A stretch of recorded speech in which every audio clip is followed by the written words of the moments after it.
اللهم صل على سيدنا محمد وعطرته بعدد كل معلوم لك. اللهم صل على سيدنا محمد عبدك ورسولك وعلى المؤمنين والمؤمنات والمسلمين والمسلمات.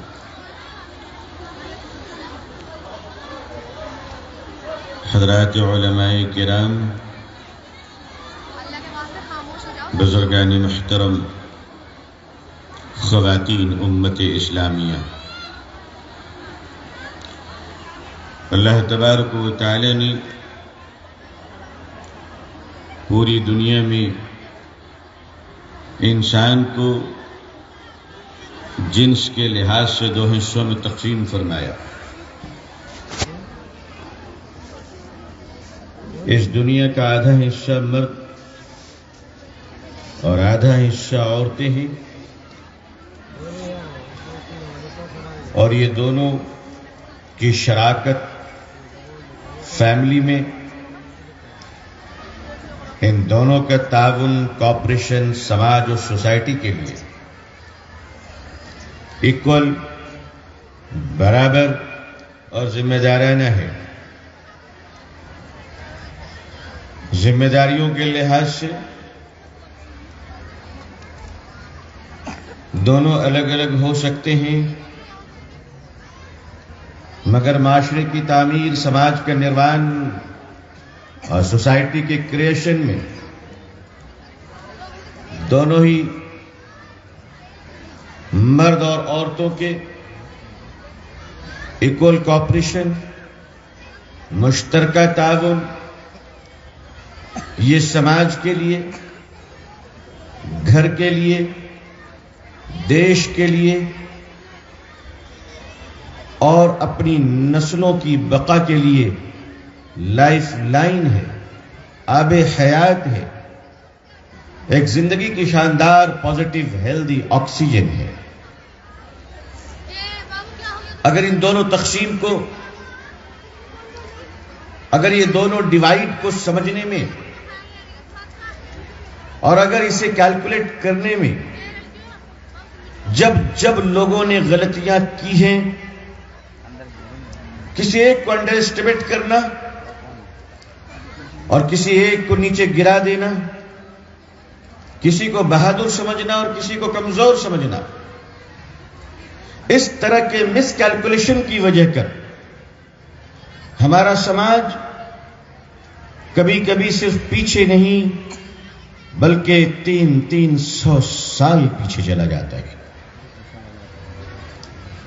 اتنا ڈفرنس پر جانا ظاہر سی بات ہے، ایک زندہ معاشرہ وہی کہلا سکتا ہے جن میں سوچنے کی صلاحیتیں موجود ہوں، اور سوچنے کی وراثت صرف مردوں کو نہیں بلکہ عورتوں کو بھی ملا ہے. اگر تاریخ اسلام عبداللہ ابن مسعود رضی اللہ تعالیٰ عنہ کو بحیثیت فقیہ پہچانتا ہے تو حضرت ام سلمہ کو بھی فراموش نہیں کر سکتا. سوچنے کی پوزیشن، شعبہ جات پر قابو پانا، چیزوں کا ایکسپلین کرنا، سماج کی بہتری اور بقا اور نسلوں کے تحفظ اور پازیٹیوٹیز کی پروٹیکشن کے لیے، مثبت کے تحفظ کے لیے سوچنے کی ذمہ داری سماج میں نہ صرف مرد کی ہے نہ صرف عورت کی ہے. ہمیں کہہ لینے دیجئے، ایک بچے کی پرورش کے لیے اگر ماں اور باپ کے ممتا کی ضرورت ہے تو ایک سماج کی زندگی کے لیے بھی بہن اور بھائی کی طاقتوں کا جڑنا بہت ضروری ہے. میں عورت اور مرد نہیں، میں بھائی اور بہن کہہ رہا ہوں. ہم سماج میں ایک بہت بڑی طاقت ہے ہم اس وقت، اور سماج کی طاقت انسان ہوا کرتا ہے. سماج کی طاقت جانور نہیں ہوتے، سماج کی طاقت پیڑ پودے نہیں ہوتے، سماج کی طاقت پہاڑ اور سمندر نہیں ہوتے، سماج کی طاقت نیلے آسمان نہیں ہوتے، بلکہ سماج کی طاقت سماج میں سوچنے والے انسان ہوتے ہیں، چاہے وہ مرد ہوں یا عورت ہوں۔ یہ سماج کی زندگی ہوا کرتی ہے۔ اگر ان کے سوچنے کی کیپیسٹی ختم ہو جائے، اگر اچھے دماغ کے لوگ ہنسک بن جائیں، وائلنٹ بن جائیں، وائلنس کرنے والے بن جائیں، اگر سماج کو راہ دکھانے والے لوگ گھرنا اور پاپ کے ساتھ اپنے من کو پاپی بنا کر چلے، تو سورج نکل کر زمانے کو روشن تو کر سکتا ہے، مگر سماج کے گندے لوگوں کی وجہ سے سماج پھر اس سورج کی روشنی کو دیکھنے کے قابل نہیں رہتا۔ اس قابل بننے کے لیے یہ ضروری ہے کہ اپنی مانسکتا، اپنی مینٹالٹی، اپنی ذہنیت کو صاف شفاف بنائیں، اور ہمارے دلوں میں، ہمارے ذہنوں میں، ہمارے سماج میں، ہمارے معاشرے میں سب سے پہلے ہمیں یہ طے کرنا پڑے گا، ہم انسان ہیں اور ہمارے پاس انسانوں کی بہت بڑی گنجائش ہے۔ ہم انسانوں کو افورڈ کرتے ہیں، ہم انسانوں کو ٹالریٹ کرتے ہیں، ہم انسانوں کو برداشت کرتے ہیں، ہم انسانوں کے کام آتے ہیں، ہم انسانوں کی پرورش میں مدد کیا کرتے ہیں۔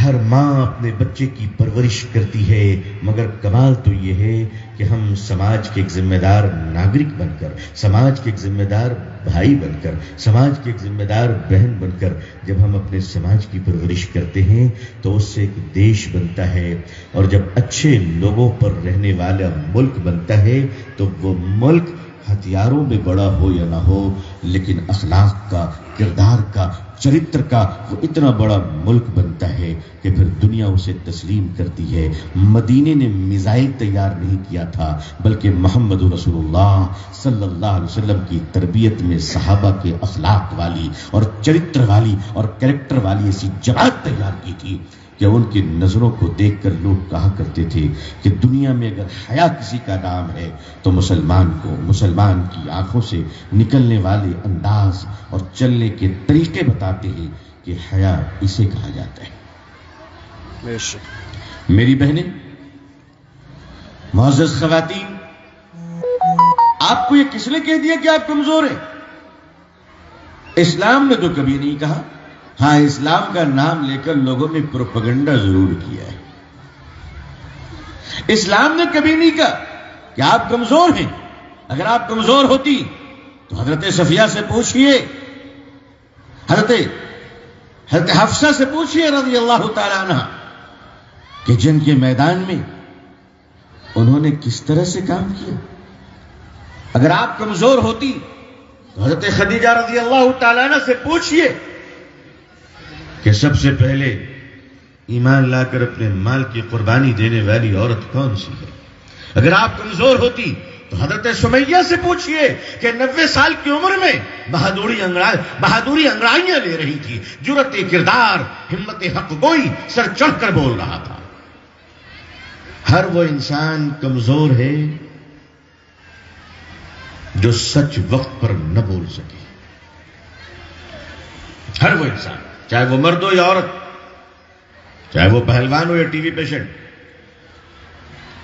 چاہے وہ حکومت کا سربراہ ہو یا پنچایت کا ایک معمولی رہنما۔ معمولی تو کوئی بھی نہیں ہوتا، واچ مین سے لے کر چیئرمین تک سبھی کروڑ پتی ہوتے ہیں۔ نوبڈی، آج کل کوئی بھی معمولی نہیں ہے۔ اب تو معمولی کو معمولی بنانے کے لیے بھی بڑا خرچ کرنا پڑتا ہے۔ اب کسی چیز کو اگر کمزور کرنا ہے تو اس کے لیے بڑا ایکسپینسو ہے بھائی۔ جس طرح موٹے آدمی کو دبلا کرنے کے لیے بہت پیسے خرچ کرنے پڑتے ہیں، بڑی میڈیسن دینی پڑتی ہے، ڈائٹیشین سے ملنا، اور اس طرح سے آپ زندگی گزارے۔ تو کوئی بھی معمولی نہیں ہے، لیکن جب سماج کے اندر لوگ اپنی ذمہ داریوں کے تئیں، اپنی رسپانسبلٹی کے تئیں بے ایمان ہو جائیں تو وہ سماج سپر پاور ہونے کے باوجود بھی جانوروں سے کمزور ہو جایا کرتا ہے۔ ہماری پہچان ہمارے اخلاق سے ہے، ہماری پہچان ہمارے کردار سے ہے.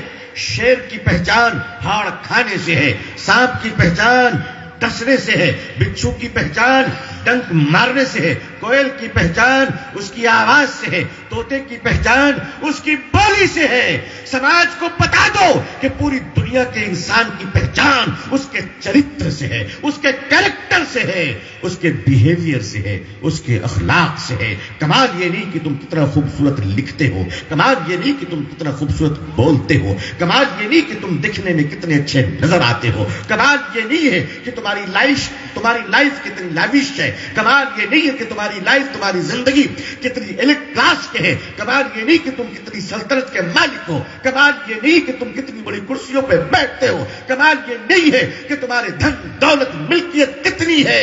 کمال یہ ہے کہ تم انسان بن کر پیدا ہوئے ہو، انسان بن پائے ہو کہ نہیں بن پائے ہو. جس ماں نے تجھے انسان کی اولاد سمجھ کر دودھ پلایا، ماں کی ممتا کی آنچل میں جو بچہ انسانوں کی طرف پلا، اگر وہ بڑا ہونے کے بعد درندہ بنتا ہے، اگر وہ بڑا ہونے کے بعد کسی کی عزت کے ساتھ کھیلتا ہے، اگر وہ بڑا ہونے کے بعد اتیاچار کرتا ہے، پاپی بنتا ہے، ہتیا کرتا ہے، سماج کو نرک بناتا ہے، تو ہمیں کہہ لینے دیجئے کہ وہ بدنصیب ماں نے بھول سے کسی درندے کے بچے کو پالا تھا. یہ انسان کی شکل میں تو ضرور ہے، مگر جو اصل محنت ہے، وہ محنت اس دنیا میں اگر سب سے بڑی ذمہ داری کسی پر ہے انسان کو انسان بنانے کی، تو آپ کہیں گے علماء پہ ہے، آپ کہیں گے مدارس پہ ہے، آپ کہیں گے اولیاء اللہ خانقاہوں میں انسان بناتے ہیں. میں بالکل اتفاق کرتا ہوں. ہمارے بزرگوں نے کہا ہے کہ اگر ولی بننا ہے تو کہیں اور چلے جاؤ، انسان بننا ہے تو میرے پاس آ جاؤ. لیکن میں آپ سے ایک قدم آگے بڑھ کر کہنا چاہتا ہوں کہ انسان بنانے کی سب سے پہلی فیکٹری اور سب سے پہلا کارخانہ اگر کوئی ہے تو عظیم ماں کی گود ہے. جو بچہ ماں کی گود میں پرورش پا کر انسان نہ بن سکا، وہ آکسفورڈ اور کیمبرج میں بھی جا کر انسان نہ بن سکے گا. جو بچہ ماں کی گود میں انسان نہ بن سکا، وہ بڑے بڑے فقیہ کے دربار میں پہنچ جائے. اللہ تعالیٰ توفیق دے، یہ اللہ کا اختیار ہے، اللہ کی قدرت کاملہ ہے. مگر میں ٹیکنیکل باتیں عرض کر رہا ہوں کہ انسان بنانے کی شروعات ہمارے گھروں میں ہوتی ہے کہ ہم اپنے بچوں کو تربیت کس انداز سے دے رہے ہیں، ہم اپنے بچوں کی پرورش کس طرح کر رہے ہیں. سماج، اگر آپ کو دیکھنا ہو کہ سماج اچھا ہے یا برا، تو پہلے سماج کی ماؤں کو دیکھیے، سماج کی بیٹیوں کو دیکھیے. اگر مائیں عظیم ہوں گی تو اولاد عظیم ہوگی، اور اگر مائیں عظیم نہیں ہے تو بچہ کبھی عظیم نہیں ہو سکتا. ہم نے ان 70-75 سالوں میں مسلمانوں سے مخاطب ہو کر عرض کر رہا ہوں اور میں اپنے آپ کو پیش کر رہا ہوں کہ میں نے یہ جرم کیا ہے، اللہ ہمیں معاف کرے. ہم نے 75 سالوں میں اگر سب سے زیادہ بری طریقے سے کسی کو نظرناک ہوتا ہے، بڑا خطرناک ہوتا ہے. نبی کریم صلی اللہ علیہ وسلم نے عورتوں کو 2 چیزیں دی اور ہمیں یہ جسٹیفائی کرنی چاہیے، ہمیں اس پر ڈیبیٹ کرنی چاہیے، باتیں کرنی چاہیے. ہم تو باتیں بھی نہیں کرتے، ہم تو گفتگو نہیں کرتے، تنقید کو توہین سمجھتے ہیں، اختلاف کو مخالفت سمجھتے ہیں. کیا ہو گیا ہمارے ذہنوں کو، کیا ہوگی ہماری مینٹالٹی کو، ہماری سائیکالوجی اتنی چنیا بیگم کیوں بنتی چلی جا رہی ہے. ہمیں یہ ڈسکشن کرنی چاہیے، پینل ڈسکشن، کہ ہماری خواتین کو نبی کریم صلی اللہ علیہ وسلم نے 2 اختیارات دیے، 2 اختیارات. ہم نے انصاف کیا؟ اگر نہیں کیا تو اب کرنے کی فکر کریں، اب کوشش کریں، لیکن اس پر گفتگو تو ہونی چاہیے. ہم نے تو دروازے ہی بند کر دیے، ہم بات بھی نہیں کرتے. میں ایک بات آپ تمام بہنوں سے عرض کرنا چاہوں گا، ہماری پڑھی لکھی غیور بہنیں موجود ہیں الحمدللہ.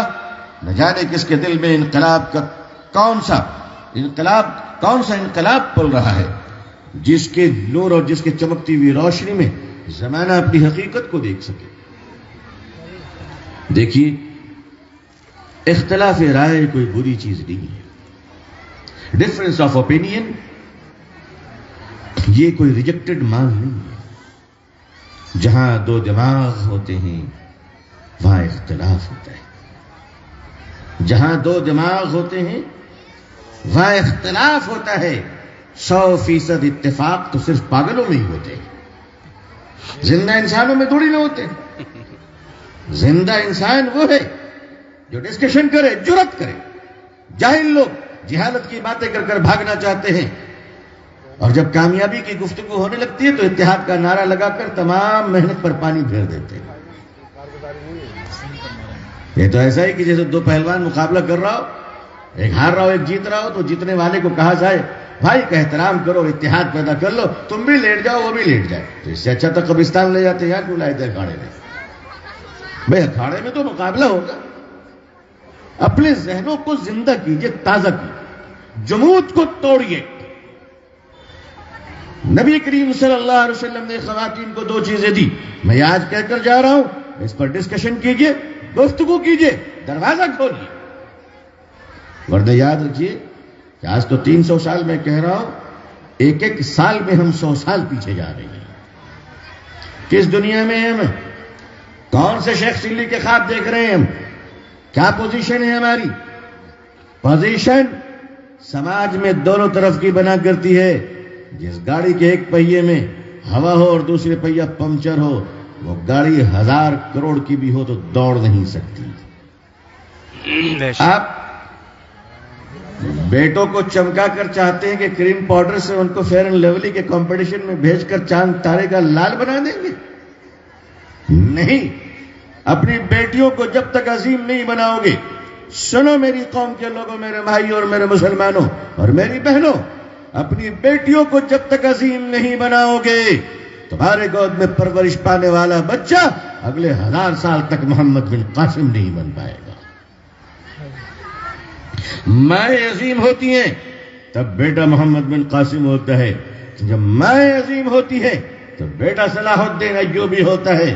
جب مائیں عظیم ہوتی ہے تو بیٹا محمود غزنوی ہوتا ہے. جب مائیں تہجد گزار ہوتی ہے تو بیٹا حضرت نظام الدین اولیاء ہوتا ہے. جب مائیں روزے دار ہوتی ہے تو بیٹا خواجہ معین الدین چشتی ہوتا ہے. جب مائیں حلال لقمے کھاتی ہے تو بیٹا علاء الدین صابر گلیری ہوتا ہے.